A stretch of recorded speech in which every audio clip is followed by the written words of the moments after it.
He's motherfucking. He's something funky. He thinks he's awesome. Hey everybody, it's me, Undead Viking. I'm here to talk to you about this deck of cards. It's called the Eight Kingdoms deck of cards. Now, the Eight Kingdoms deck of cards has 4 distinct games that you can play with these cards. The cards have 8 different suits, hence the 8 Kingdoms. And those different suits will be used in all 4 of those games. Now, I'm going to show you how to play each one. I'm going to kind of go over the rules of each one and show you how to play those.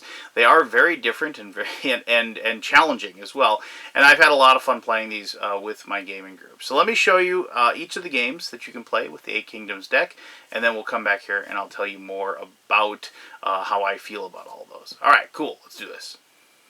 The first game I'm going to show you that you can play with your 8 Kingdoms deck is called Kingdom Quest.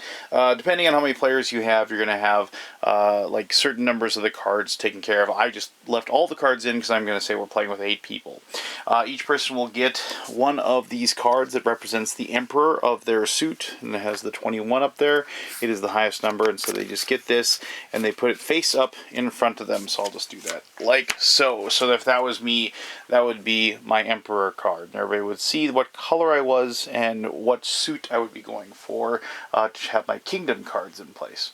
So then each person will get 15 cards. Let me just give myself 15 cards here, and then you're going to do a draft. And what you're going to do is you're going to draft 3 cards into your hand, and then you're going to pass the cards. In the first round, you're going to pass them to your right.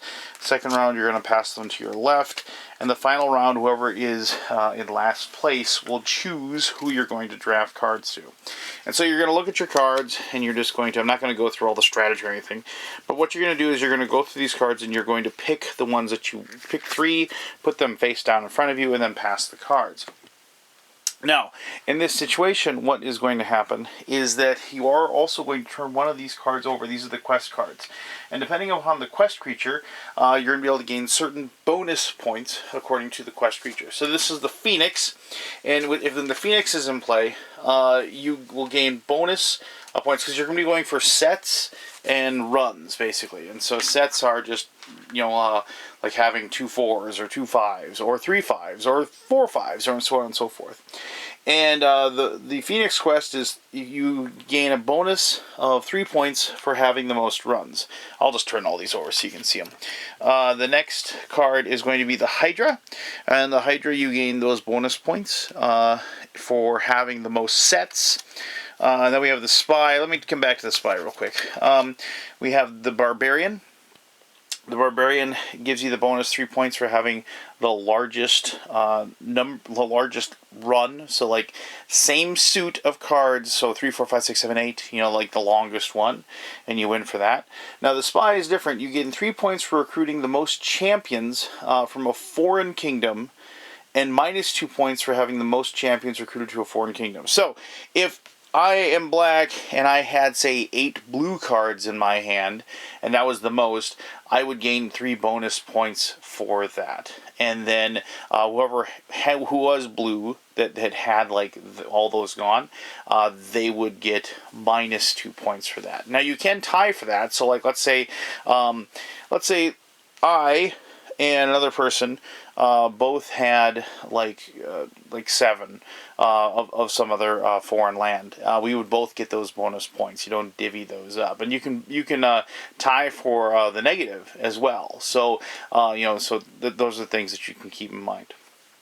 And it's even possible to get the bonus points for having the most of another foreign country, but also lose points for having the most foreign of a country because of the fact that maybe somebody has a bunch of yours and they tied for the bonus points, so you only get 1 point. That's very possible for it to happen.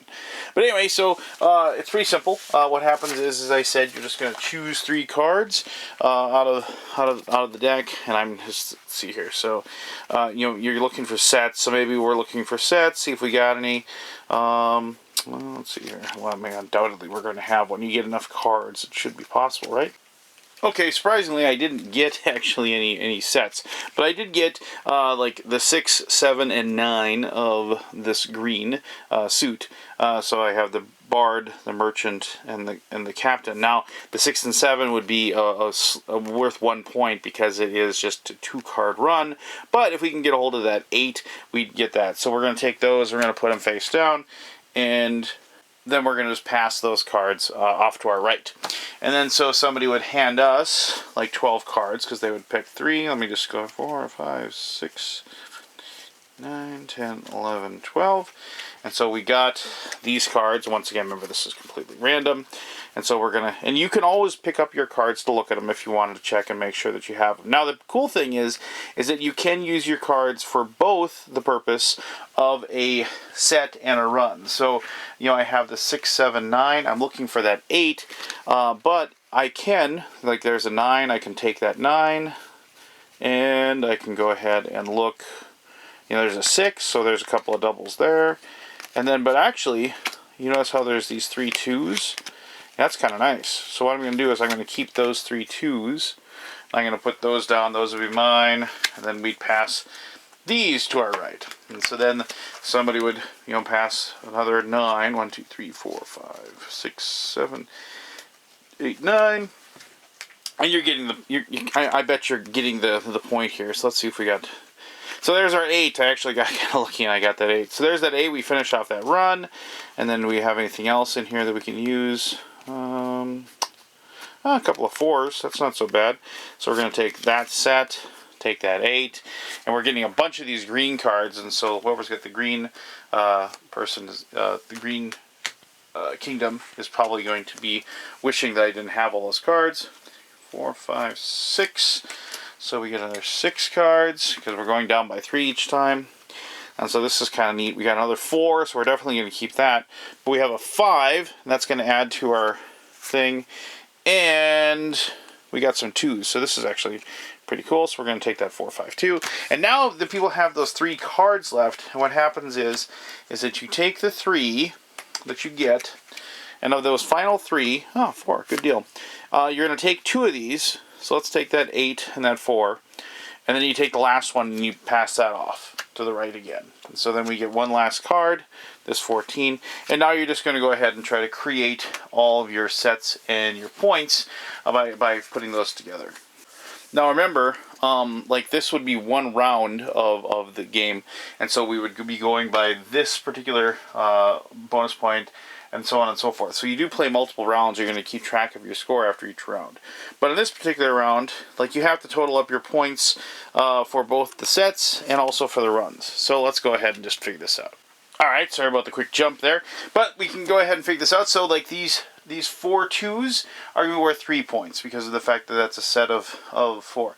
And then we're going to go a little further, and then we have a set of 4. I'm sorry, there's a 4 here, so there's another 4 4s. That's another 3 points. So that's a 6 total. And then we have 2 8s, so that would be a point. That's a 7. And then we have a run. 3, 4, 5, 6, 7, 8, 9. And so that is going to be, let's see, we've got 3 plus is 6, plus that is 1.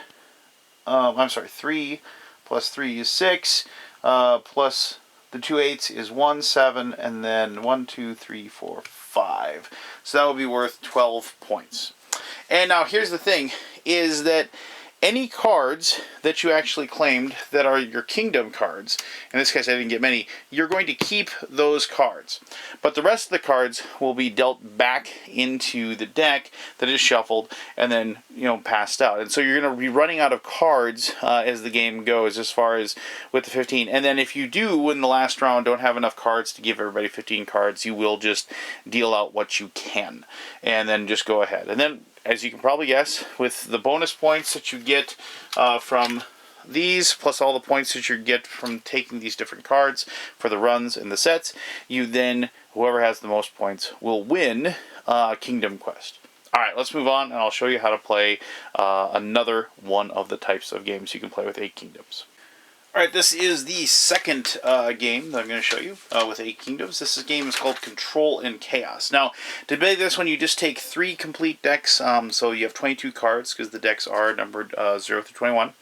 And you also conclude the 4 special cards: the Phoenix, the Hydra, the Spy, and the Barbarian. Now, normally these are shuffled in, but I want to leave them out because they have special powers and I want to be able to show you. So just assume these have been dealt in and they're part of it. So I've gone ahead and shuffled this up, and what's going to happen is you're going to deal these out evenly to all the players. You can play with up to 8, and if you play with 2 or 3 players, you will build a dummy hand for that won't be looked at. But you deal out the cards, but the first thing you do is you're going to take 3 cards off the top, and that's going to be part of like this blind area that will be flipped over, and you'll be able to access those cards through the use of these special cards later.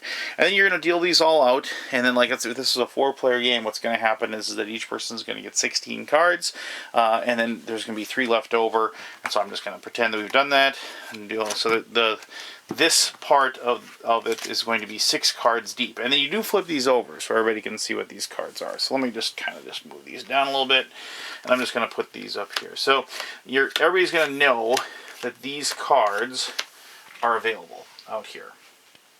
And then what's going to happen is each person is going to have, as I said, they're going to have 16 cards in their hand, and then they're going to look at those cards, and they're going to pass 3 of them to either the right or the left, and it goes back and forth as far as which one you do, depending on which the round. So first you do right, then you do left, then you do right, then you do left, and you're going to do that over the successive.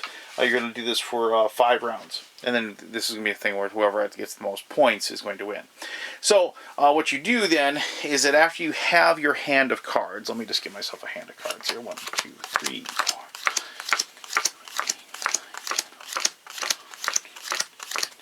Let's just assume that I have already done the pass. So I have my deck of cards there, and I'm going to look at those deck of cards. And this is a pretty straightforward trick-taking game, in which case you're going to have a suit of cards, you're going to put that down, and you're going to hopefully be able to get it. Now, these cards can possibly be in somebody's hand, and I will explain that in a moment. But, so, what you're going to do is you're going to look at your cards and you're going to bid, and you're going to say, I think I'm going to take X number of tricks this particular turn. And everybody bids at the exact same time. So you just hide your hands behind your backs, and then reveal the number of tricks that you think you're going to make by holding them out. So if I hold it there and I say, I think I can take 5, you hold out 5. Or if more than 5, you use 2 hands, and obviously pretty straightforward. If the total number of bids is equal to the total number of possible tricks they're on, equal to the hand size. So if I bid 5, the 4 players, I bid 5, somebody else bid 4, and then that'd be 9, so then the other 2 people bid 3 each, that'd be 6, no, I'm sorry, I can't count, 3 plus 4, so 3 and 4, that would be 16. You can't have that, so you have to bid again, and then the total bid also, again, equals the total number of possible tricks. The player to the left of the dealer must increase or decrease their bid by 1 trick, and then you just have to do that. So then all of a sudden the player to the left of the dealer displays a card from their hand, and then each subsequent player must follow suit if able. If player does not have the card of the leading suit, they can play any card from their hand, but then of course it doesn't count. If you ever played a trick-taking game, you know what I'm talking about. And the person who played the highest rank of the leading suit wins the trick and starts the new trick. You get 1 point for every trick they win, and players receive these points even if they do not make their bid. But if you get exactly your bid, you get 5 extra points. So you can actually try to sandbag a little bit, and if you have I bid 6 or something, and then if you get to 6, you might want to hold off and not win any more tricks, because it's better just to get that bonus of 5. If you go over or under what you bid, obviously you do not get anything for your bid. So pretty straightforward, because you're just going to play that over the course of rounds, and then you're just going to see who has the most points. But I did tell you that these 4 have special abilities. If you don't use them for their special ability, you can play them, and then they're nothing. But if you have the Hydra, you play this after the bidding phase, but before the first trick is ever done. And then you force another player to increase or decrease their bid by 1. And after you do that, then you get to take 1 card from the pile up here. So that's what these cards are for. You get to replace that card with another one. If the Barbarian, you play at the beginning, the middle, or the end of a trick. That's the Barbarian. And then suits are ignored on this trick, and the highest overall card wins the trick. And if there's a tie for the highest card, then the person who played that card, the tied first, wins the trick. And then after you play that, then you draw a card from the what's called the chaos pile that's up here. If you have the spy, you play that at the end of the trick, and then the trick is just dead, and nobody gets it. The person who would have won the trick starts the next trick, but does not get any points for the previous one. And then if you play the spy, then you get another trick card. And the Phoenix you play at the end of the trick, and then you take a card that was played in that trick, and then put it back in your hand. But you do not get a card out of the chaos pile at that point. So then that's pretty straightforward. You just play the 5 rounds. So the next round you're just going to deal with the cards again. You're still going to pass cards. This time you pass them to the left instead of the right.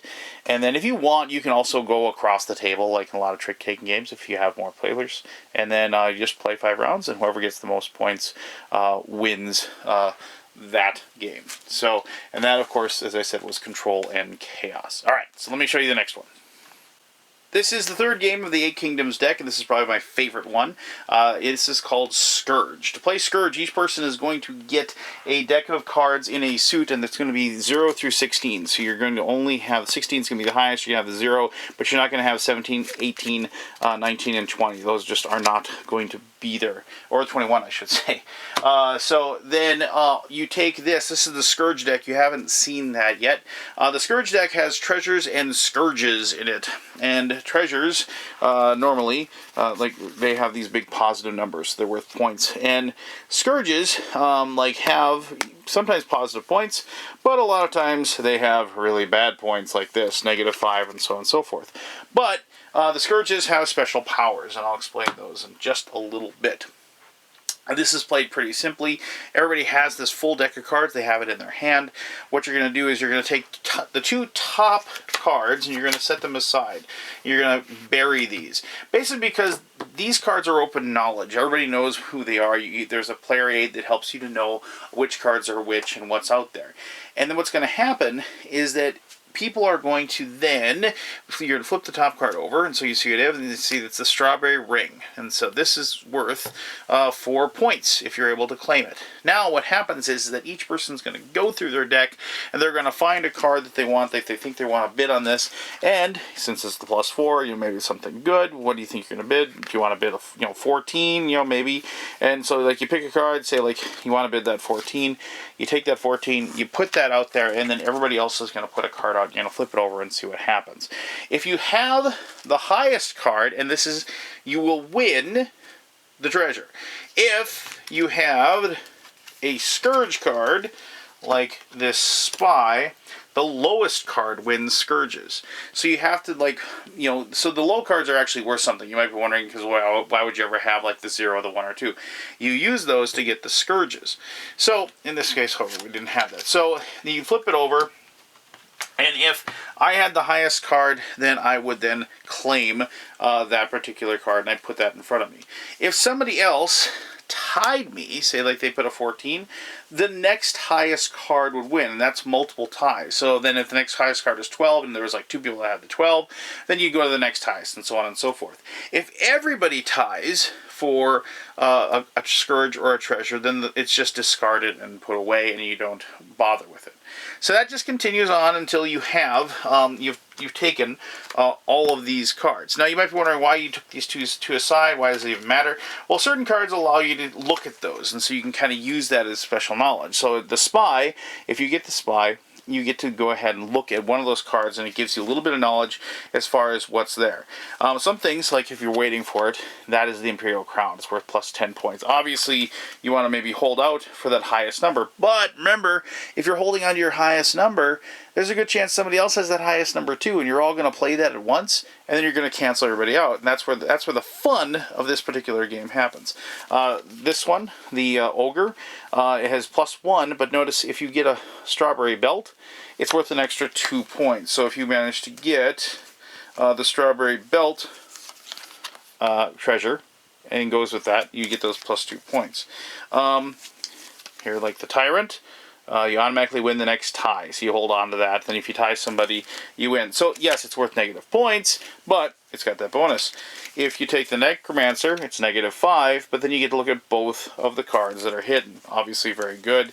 And with the Wraith, you take a -1, but then the card you use returns to your hand. So you have that as well. And the Two-Headed Troll, when you take the Two-Headed Troll, you see that it says must play 2 cards. What that means is that each person has to play 2 of their cards out of their hand and to get it, and then the lowest sum, because it's a Scourge, will take the Two-Headed Troll. And so you burn up 2 cards to do that. And so those are the different Scourges. Now here's the trick, the final trick is that after all is said and done, whoever has the most Scourges / treasures taken that round gets to count every card in their hand as being positive.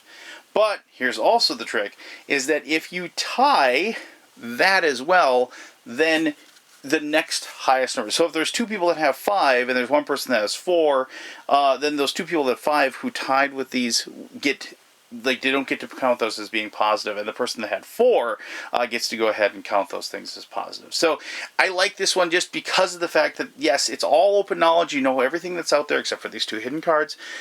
And it's card counting and card memorization and things like that. And I love games like this, and also just trying to screw people over by playing the correct card at the best possible moment. All right, so let me show you the last game that's in the 8 Kingdoms deck. This is the final game of 8 Kingdoms, and this game is called Redemption. And this game deals a lot with blind bidding and bluffing and being trickier than everybody else. So you're trying to knock everybody else out of the game, so then you be in the winner. And basically what happens is that you're dealt 10 cards. I've already dealt those 10 cards to myself. And then with those 10 cards, you then are going to look at them, and the person to the left of the dealer is going to guess how many of a certain color everybody has in their hands that's playing the game. And obviously when you have 8 people, you're going to be guessing quite a few, and so on and so forth. The Scourge cards are used for if somebody guesses wrong. Basically what's going to happen is the person to the left of the dealer is going to say, I think there's 16 black cards out there. And if nobody challenges it, then it goes to the next person. And that person has to pick another bid, but they have to go higher than the previous bid. And so, they can stay with the same color, they can change the color, it doesn't matter. But they're going to go ahead and say, I think there's 17 green cards, and I think there's 18 blue cards, and so on and so forth around the table, until finally somebody makes a bid. And what happens is that then somebody says, I don't believe you. I don't think that there are 21 red cards out there. And then everybody reveals their cards at that point. And if there are 21 cards, the person that doubted the bidder has to take one of these Scourge cards. If there aren't, the person that made the bid has to take a Scourge card. Now the Scourge card is important because the next time you're dealt cards, first you're dealt 1 less card. We start with 10, the next round you do 9, next round you do 8, and so on and so forth until you get down to 1. If your Scourge cards ever equal the amount of cards you have in your hand, say that you have 3 Scourge cards and you're supposed to be dealt 3, you're out of the game. You lose. And so that's why, obviously, as you get lower and lower, it's less. And the other big thing is that normally, like when you get these 10 cards, you're going to be looking at them. And I'll explain what each card, because there are some special rules with the cards, and I'll explain those in just a second. Normally you do that. But if, say, later on in these rounds, I had 2 Scourge cards, what's going to happen is I have all these cards. I have to pick, if I had 2 or 3, say I had 3 Scourge cards, I got to pick 3, and I got to put, 3 of them like this. And then I got to take the other cards, so I've got those 3 in the back, and I flipped them over. And so I'd be able to see these, but I can't see those 3. And those have to be revealed to everybody, and everybody else can see that. And so that's where kind of the bluffing goes in, because people can see what's there, and they can make judgments, but I have no idea, and I have to go by my gut instinct as far as what everybody else is picking. So if I have these cards, I'm just going to show you what I have here. So, okay, good, I have an Emperor. So if you have an Emperor, it's considered to be 2 of the suit that you have. So in this case, this would be 2 cards, 2 black cards. I have a Jester. Jesters are considered to be wild and 1 card of every color that's out there. and I saw I had a special card. The special cards are dealt in. If you have one of the 4 special cards, they're considered wild, and they're considered 2 of every color as well. And so that's it. That's the entire game. So you show the cards, you make the bid, it goes around, and if you guess correctly or challenge somebody, you get to add these Scourge cards to their hand. One thing is that if you are in a situation where you are forced to show a certain number of your cards to everybody, say like this, if you have these Scourge cards in front of you, because if you have like 2 Scourge cards in front of you to show that you have to point the 2 away, if you challenge somebody who makes a bid and you're correct, like as the doubter, you get to discard your Scourge cards to the middle. And then the next round, because there's 6 cards, the next time when you get 5 cards, all 5 of them will be ones that you'd be able to look at in front of you. And so that's why it is, because a lot of times when people play this, they think, oh, I'm just not going to bid. I'm just not going to. So then I don't have to worry about getting cards and put in my hand. Well, you have to make a bid because it goes around the table. And so if you get or I should say, you don't want to bid. You don't want to doubt somebody. But if you get Scourge cards in your hand, the only way you can get rid of them is if you doubt somebody and are correct. So there you go. So that is Redemption, and that is the final game of 8 Kingdoms. So let me talk more about the deck of cards and the 4 different games in my conclusion. Alright, thank you very much for sitting through the explanation of each of those 4 different types of games.